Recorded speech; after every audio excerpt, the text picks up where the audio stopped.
जय शिवराय मित्रांनो. जिथे हजारो लोक नंगे पाय चालत येतात, जिथे नवस फेडले जातात आणि जिथे फक्त एकच हाक दिली जाते, आई एकविरा.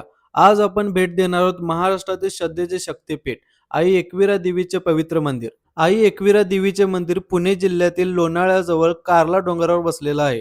डोंगराच्या खुशीत निसर्गाच्या सानिध्यात असलेलं हे मंदिर मनाला एक वेगळी शांतता देतं. आई एकविरा देवी मंदिर सकाळी 5 ते संध्याकाळी 9 वाजेपर्यंत भाविकांसाठी खुले असते. यात्रेच्या काळात वेळेत बदल होऊ शकतो. आई एकविरा देवीला रेणुका देवीचे अवतार मानले जाते. पुरातन कथेनुसार परशुरामांची आई म्हणजेच रेणुका माता यांनी येथे वास्तव्य केले असे मानले जाते.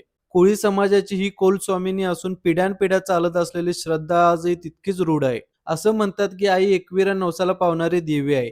मनापासून मागितलेली इच्छा आई कधीच रिकामी पाठवत नाही. मंदिरात पोहोचण्यासाठी सुमारे 500 पायऱ्या चढाव्या लागतात, पण प्रत्येक पायरीसोबत मनातील ओझं हलकं होत जातं. थकवा जाणवत नाही, कारण समोर असते आई एकविरा देवीचे दर्शन. चैत्र पौर्णिमेला आई एकविरा देवीची भव्य यात्रा भरते. लाखो भाविक पायी चालत येतात, कोणी नवस फेडायला तर कोणी फक्त आईचं दर्शन घ्यायला. आई एकविरा मंदिर म्हणजे फक्त एक मंदिर नाही, ते आहे विश्वासाचं स्थान, आशेचा आधार आणि संकटात धावून येणारी एक आई. जर कधी आयुष्यात मार्ग सापडत नसेल तर फक्त एकदा मनापासून म्हणा, आई एकविरा, मला तुझी गरज आहे. आई नक्की ऐकेल. कधी कधी आयुष्यात सगळं असूनही मन रिकामं वाटतं. लोक असतात, शब्द असतात, पण समजून घेणारं कोणीच नसतं.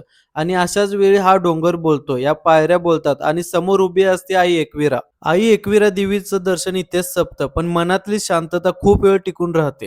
जर तुम्हाला या पवित्र ठिकाणाची थोडीशी झलक या व्हिडिओमधून मिळाली असेल तर हा व्हिडिओ नक्की लाईक करा. अशा सुंदर धार्मिक आणि माहितीपूर्ण व्हिडिओसाठी चॅनलला सबस्क्राईब करा आणि हा व्हिडिओ आपल्या मित्रपरिवारासोबत शेअर करा. पुन्हा भेटू अशाच एका नवीन ठिकाणाच्या दर्शनासोबत. तोपर्यंत जय भवानी, जय शिवराय.